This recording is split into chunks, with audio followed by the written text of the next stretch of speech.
This week was a bit of a Class 66 fest. Few modifications, definitely some news, and obviously some running too. Catch you in a bit.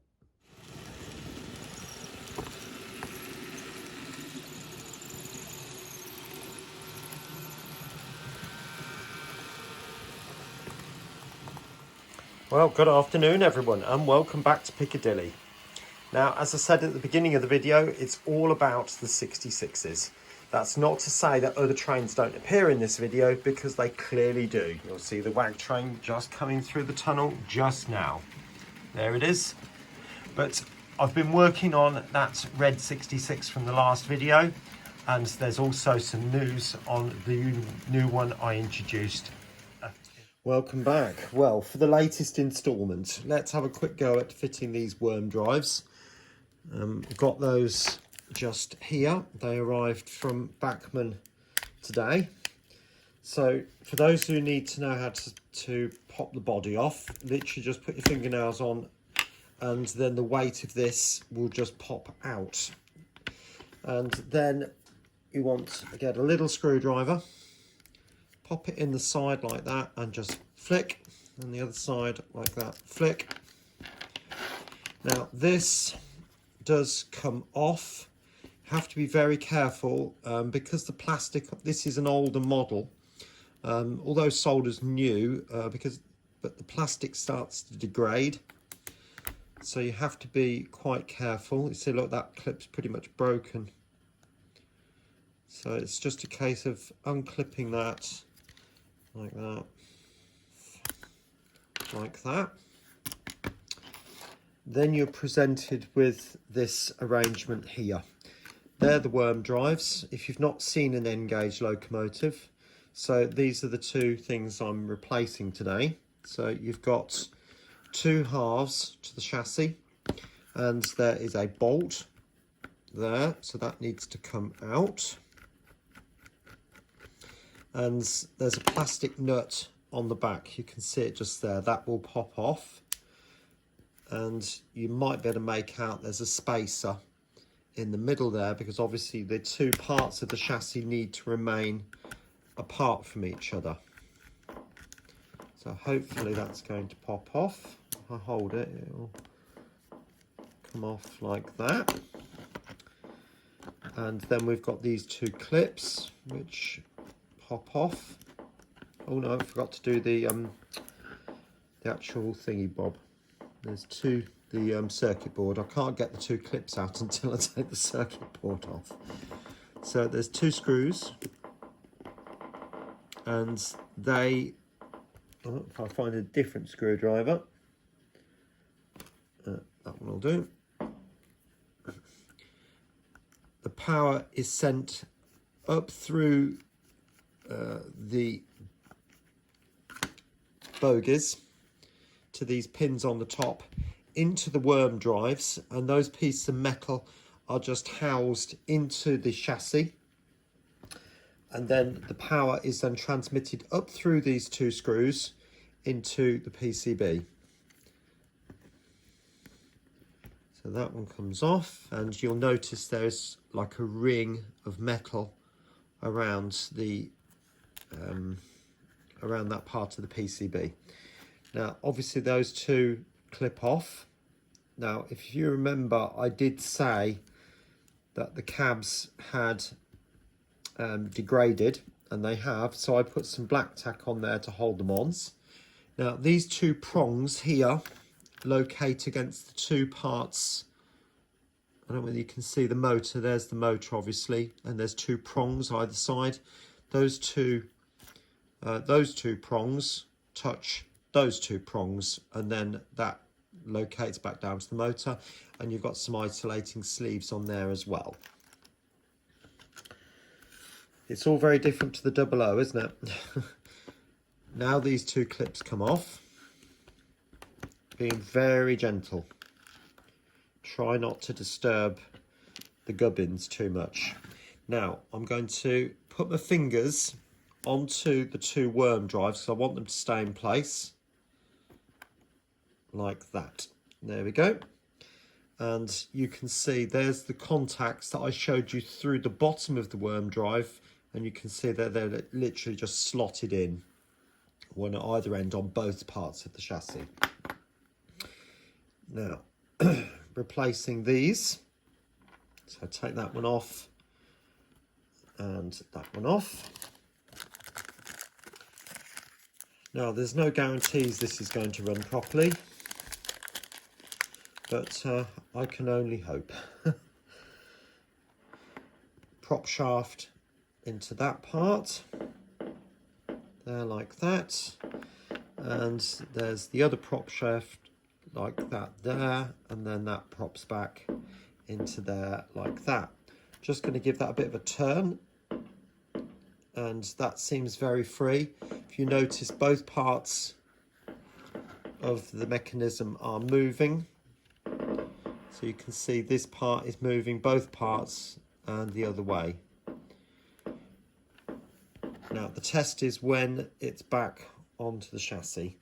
Now the reverse procedure is exactly the same, but I won't show you all of that. Right, here we are. 66 is back on the track. I know it's a long way away, but I'll show you. It starts normally going around about the 30 to 40 mark on this particular loco. Oh, no, we're at 60 now.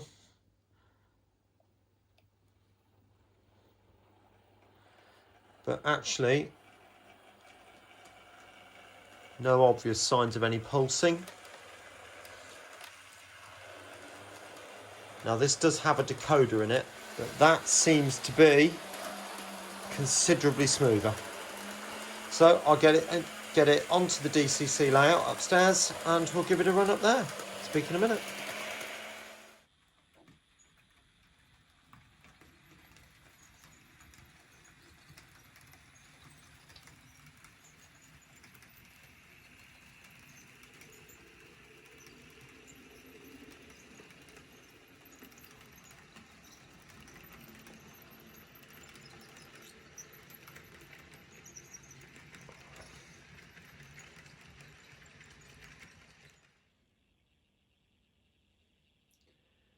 Well, you can see the 66, that caused so much controversy entering the scene now, and it's running absolutely beautifully now.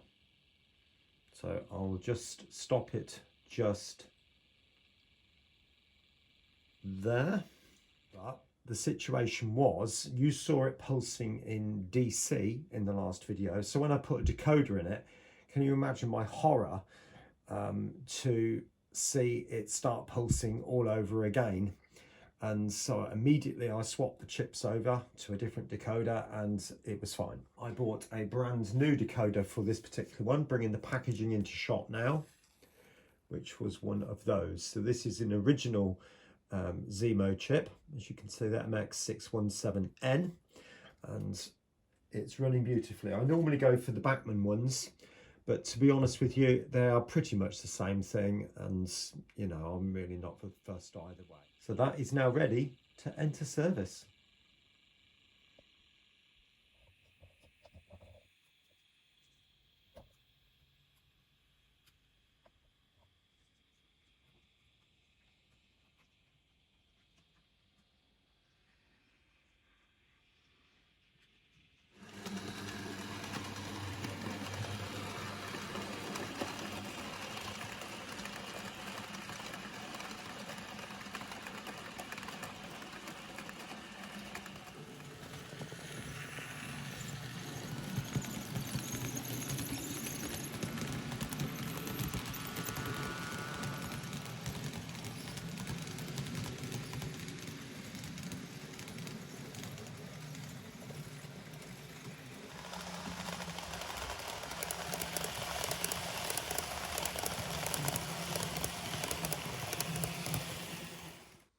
Right, just want to introduce you to this loco.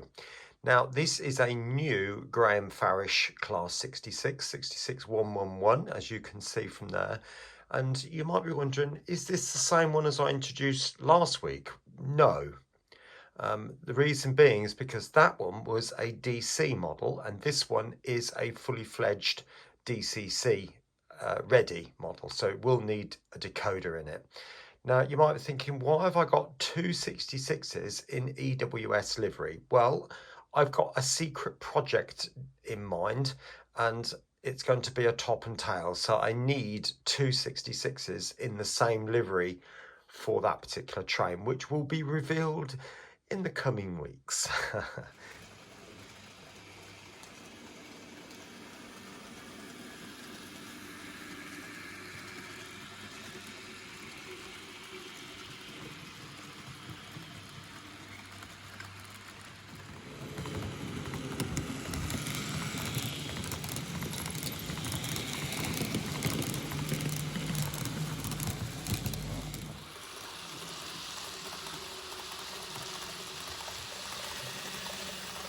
I put a teaser out at the end of the last video for this particular one, and it's a DC loco. You might be thinking, well, what on earth have you bought that for?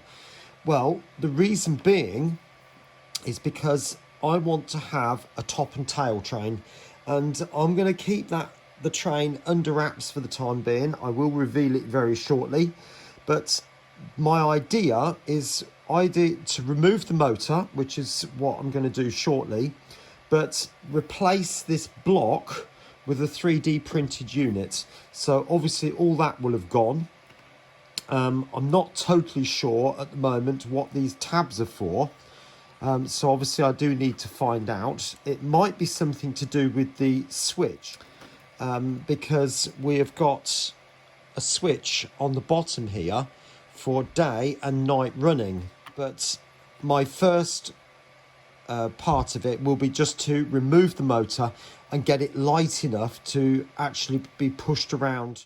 Right, here we go. This part of the video is more of an update rather than a how-to, but I removed all the screws that were on both sides of the chassis, and they're all in there, and you get two parts. Okay, so what I had to do then was gently prise them apart, and then I've discovered that the bogies are then seated into this channel which runs along here on both sides, and then you've got this plastic piece here with a pin on it, and that then corresponds with the hole in the top of the bogie, so that then allows it to turn like that. Okay, now what I'm trying to do now is to remove the worm drive, because I don't want that dangling off the side there, which is going to be this piece.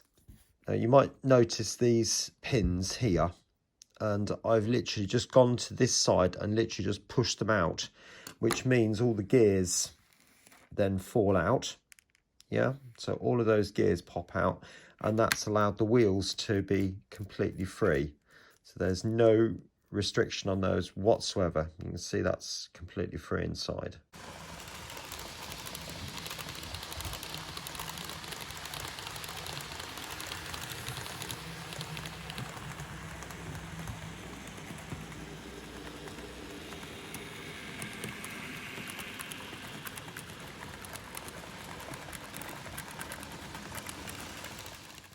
Right, welcome back. Now, what I've done, I put this together, but there it is. Now, if I show you the original, obviously there would be the motor in that section there, and obviously there's no motor in this. The original had this bar with two lugs either side, and they fitted into these holes, and obviously again on the opposite side again, so those two were held together, and it seems to work really, really well. Now, the only thing that I'm finding at the moment, and it's hopefully going to be easy for you to spot, but there's not a massive amount of movement in the bogie. Although, having said it, looks as if there's quite a bit in there. But what I need to do is to take it apart again and file that gap there just a little bit bigger, so I've got more sideways movement, but I also need more movement this way. There doesn't seem to be a huge amount, so I need to somehow try and lower the bogies. What I found was when I tested it, it derailed a couple of times, and it's not the fact that it's it's more the fact that it's riding up, but there isn't enough movement in the bogie to allow all the wheels to stay on the track. So once it went up, the back wheel were on the track, but the front one rode up and then missed a curve. So obviously that particular bogie just went straight off. So I'll get that apart again and get those sections filed up, and we'll come back shortly and I'll show you it running, hopefully.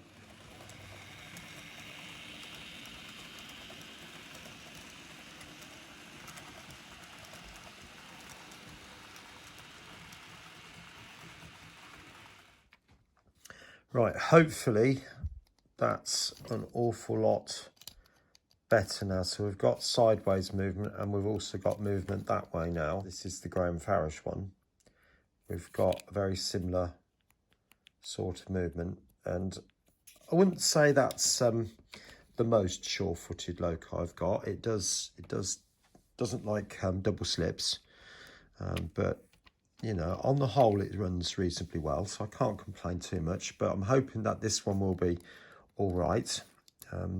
Now it does have lights fitted, but I think what I'll do is look at that another time. I'll just get it physically running around on the layout, because it will mean taking it apart again and connecting up to the wires.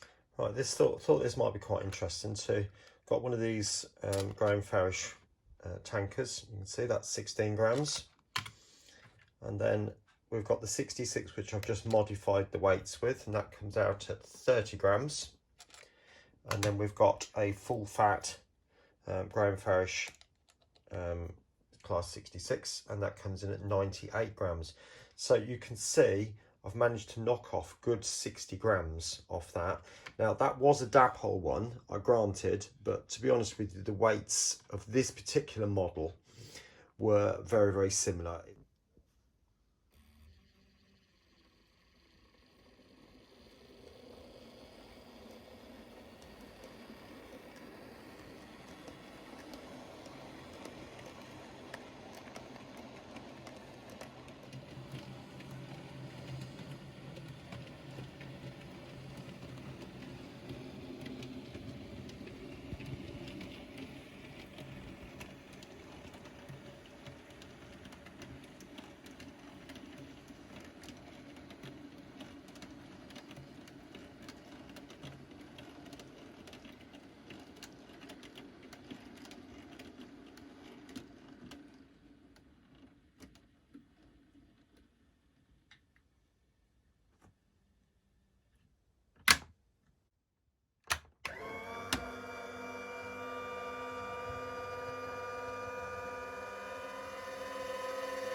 Now that's the dummy in front. Now if there was any issues with that, that would be all over the place. And obviously you can probably hear the powered version at the back. But I am really pleased with the way that has operated. And obviously you've got, with the two barrier coaches and the nuclear flask as well, I'm really quite pleased that it's just going around the track. When I first put it on, the dummy car this is, it was derailing a little bit, and that was because the bogies weren't flexible enough, like I explained, but I found later on that the back wheels by the battery boxes on both bogies were sort of raised up a bit, so which meant that it could ride the points and ride over the check rails in the points there. So what I've done is I actually sanded the plastic chassis down by about 1 millimeter, which then lowered the 3D printed chassis that I'd made lower. So that gave a lot more flexibility within the bogies. And then I put some black tack inside to hold the whole thing in place. So you can see that's working very well. I did mention that I will be putting lights back into this when I'm not totally sure, but it does have lights fitted, as you would probably expect.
Right, so there's the new 66 coming into shot right there. And we've got the other 366s on the track at the bottom. So what have we achieved in this particular video? Well, I've introduced the new 66 just there. We've had this one repaired, so it's had 2 new worm drives and also a new decoder as well, because if you remember, I showed you it running beautifully on DC, but then when I put it back on the track, it was pulsing again with the decoder I was using, so I had to replace that too. This 66 has been converted from DC to dummy running, so it's literally just a 3D printed chassis with the 2 bogies attached, and there is no gearing in it whatsoever, so that could be used as a dummy car with the idea it's going to be top and tail with that 66 just disappearing down there. Okay, so what do I need to do next? Well, the new 66, which has just gone down there, and this one both need to be weathered. I probably won't show that video because, to be honest, it will be very similar to when I did this one, although I've got some plans for this, okay, which I'll tell you about perhaps next time. And then I may even introduce the train to you as well. We'll have to wait and see about that one. Okay, anyway, there's going to be 2 new videos appearing on your screen in the top corner and the bottom corner. So please do take a look at those, and I'm sure and hope you find those very entertaining and inspiring. And I'll catch you again on Piccadilly next time. Bye for now.